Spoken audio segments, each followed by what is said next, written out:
আমরা প্রায়ই ভাবি যে বেশি কথা বলে সেই শক্তিশালী, কিন্তু ইতিহাস বলে অনেক সময় সবচেয়ে শক্তিশালী মানুষটাই সবচেয়ে কম কথা বলে।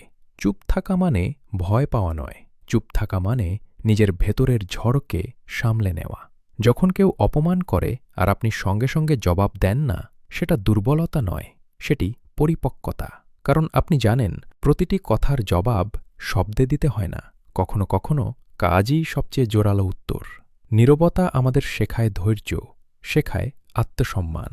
চুপ থাকা মানে হার মানা নয়, বরং সঠিক সময়ের অপেক্ষা করা।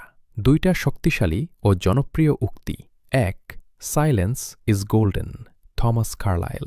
অর্থ, অনেক অনেক সময় চুপ থাকাই সবচেয়ে মূল্যবান কাজ। ২. Speak only if it improves upon the silence, Mahatma Gandhi. অর্থ, যদি তোমার কথা নীরবতার চেয়ে ভালো না হয় তবে চুপ থাকাই ভালো। নীরবতারও একটি ভাষা আছে যা শব্দের চেয়েও গভীর।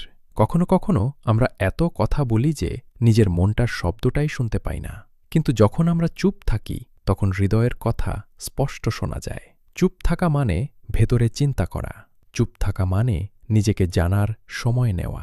আজকের এই কোলাহলময় পৃথিবীতে নীরবতা এক ধরনের বিলাসিতা।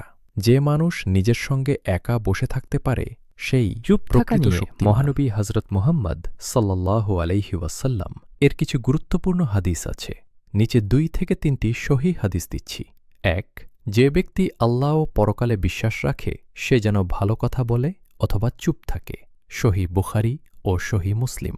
অর্থ, যদি কথাটা ভালো, উপকারী বা সত্য না হয় তাহলে নীরব থাকাই উত্তম। ২. নিশ্চয়ই বান্দা এমন কথা বলে ফেলে যা সে গুরুত্ব দেয় না, অথচ সে কারণে সে জাহান্নামে পতিত হয়। সহিহ বুখারী। শিক্ষা: হালকা মনে বলা কথাও বড় ক্ষতির কারণ হতে পারে, তাই চুপ থাকা অনেক সময় নিরাপদ। ৩. যে ব্যক্তি তার জিহ্বা ও লজ্জাস্থানকে সংযত রাখবে আমি তার জন্য জান্নাতের নিশ্চয়তা দিচ্ছি। সহিহ বুখারী। এখানে জিহ্বা নিয়ন্ত্রণ মানে অপ্রয়োজনীয় ও ক্ষতিকর কথা থেকে বিরত থাকা। সবসময় চুপ থাকা ভালো নয়। যখন অন্যায় হয়, যখন সত্য চাপা পড়ে যায়, তখন চুপ থাকা অপরাধ, কারণ নীরবতা তখন অন্যায়ের পক্ষ নেয়। আমরা যদি ভয় পেয়ে চুপ থাকি তাহলে মিথ্যাই জয়ী হবে।